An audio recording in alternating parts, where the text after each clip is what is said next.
What's up, everybody? I hope y'all are having a wonderful day. I'm Anthony. On today's video, I got a super special one for y'all.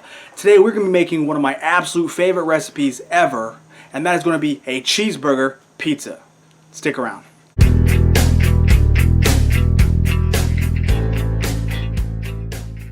That's right, you heard me correctly. We are going to be making a cheeseburger pizza today. This is one of those recipes where I was sitting on the couch and I was like, I want to try something new. Let me just think about how I'm going to be able to do something. Well, what are my two favorite foods?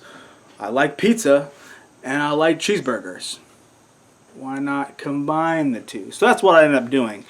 Because I had a cheeseburger pizza when I was actually stationed in North Carolina, and I thought it was amazing, and I couldn't remember exactly what was on it, but I wanted to try to make something that was as close to it as possible, and I ended up making one of those like secret successes that's like, wow, this is really good. Why am I not making this more? So I started making them a lot, and all the requests I started getting from my family and friends was like, yo, you need to start making this all the time. So that's what I've been doing, and I wanted to show you guys who don't live around me, who can't actually taste what I make personally, how I do it. That way you can make it for your own family and be the hero of dinner for at least for the week, you know what I mean? So that's why I'm going to go ahead and put this on this video. This is one of those recipes that is really not difficult at all. For me, I like to make my own dough from scratch. You don't have to do that. You can buy a store-bought dough mix, or you can even buy one of those like big giant flat bread pizza things already, and then just make the pizza on top of it. For me, I like making my own dough. Obviously, I bake my own bread, so I go all the way from the base. But in this video, I'm not going to show you how to make dough again because I've already done that. If you would like to see how to make your own dough, check it up right here. That video covers everything. So let's go ahead and get in the kitchen and get started. Okay, so here's our dough. This is what I made about 2 hours ago. It's just got done proofing. So we are going to start to flatten it out in the shape of a pizza.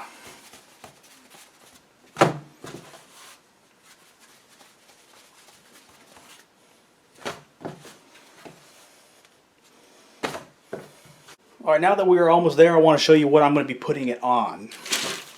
This is just a cast iron pizza dish from Camp Chef. I've been using this thing for years.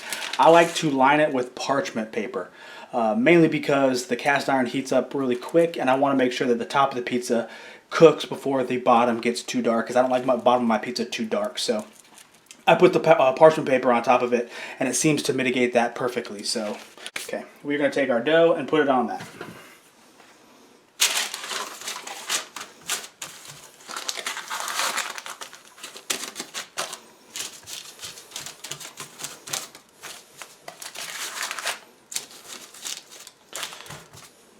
Perfect.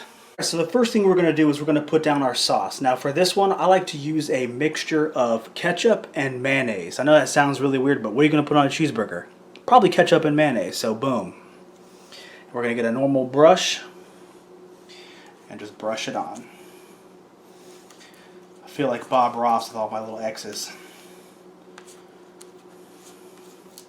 Okay, first thing I like to do is I like to put down a little bit of mozzarella for a base. I'm not going too much, I'm not going crazy here. I'm not making like a legit pepperoni pizza here. I'm just trying to get something so I can use it to my advantage when I put down the meat. Okay, so here comes the best part. You're going to put on your meat. This is venison. You can put on pork, you can put on beef, you can put on venison, whatever kind of meat you want.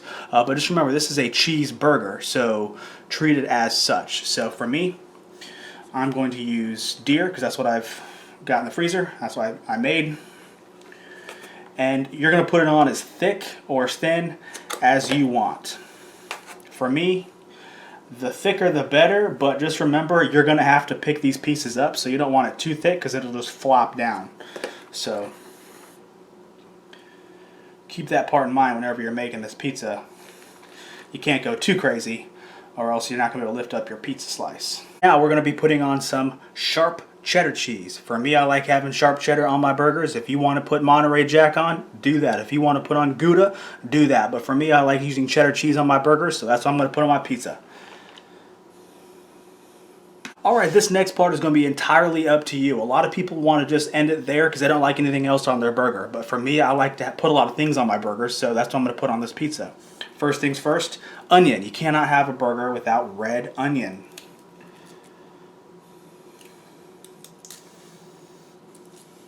All right, next I'm going to throw on a couple mushrooms because, again, this is what I like to put on my burgers.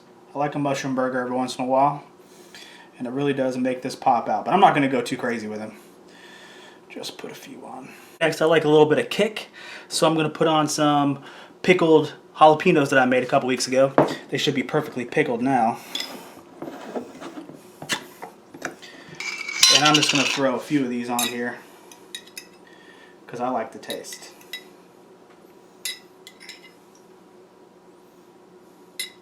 Alright, so I got my jalapenos on. Now I'm going to add a little bit more cheese to the top to kind of mix it all together. And for the final ingredient, the most important ingredient, pickles. You think I'm playing when I say put pickles on here, but no. This absolutely makes the pizza. If you do not put pickles on here, you have no idea what you're missing. You need to put pickles on this pizza. It is a requirement. And at this point, I would throw on a couple cherry tomatoes. I have since killed my cherry tomatoes. I pulled them to make room for my fall garden, so I don't have any right now. But if I did, I'd be putting them in here sporadically because they complement the pickles so well. The sweetness and the sourness is perfect. So if I had them, I'd put them on, but I don't have them, so they're not going on. At this point, we're going to want to put this thing in the oven, 400 degrees for about 12 to 15 minutes, depending on how well you like your pizza done. It's been about 14 minutes, and it's to where I want it. Now, this is the most important step. You want to take some salt. You want to take some pepper. And the absolute crucial final step, mustard. I'm not kidding. Take your mustard and do a big spiral. That is the missing link right there.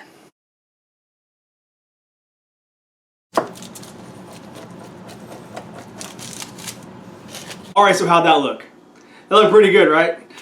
This is one of those recipes that if you don't try it at one point in your life, you're totally missing out. Once you do try it, I guarantee you'll probably be wanting to eat it at least once a month. It is perfect for a family. It does not cost very much. That's why I love making my own pizza, because literally it costs less than $10 versus going out to a pizza joint, a restaurant, or whatever, and it costs $20 for the same sized pizza. So it is absolutely amazing to be able to make your own, and it tastes fantastic. The crust is not greasy. You don't got to worry about feeling like crap after you get done eating it. Everything is wonderful. So if you like my video, please do me a humongous favor and give me a thumbs up. It really does help me out with the algorithm, and I would very much appreciate it. Subscribe to my channel if you are not. Share the video with someone who you think might enjoy it, and I will catch y'all on the next one. Remember, make food porn, not fear porn. Check y'all later.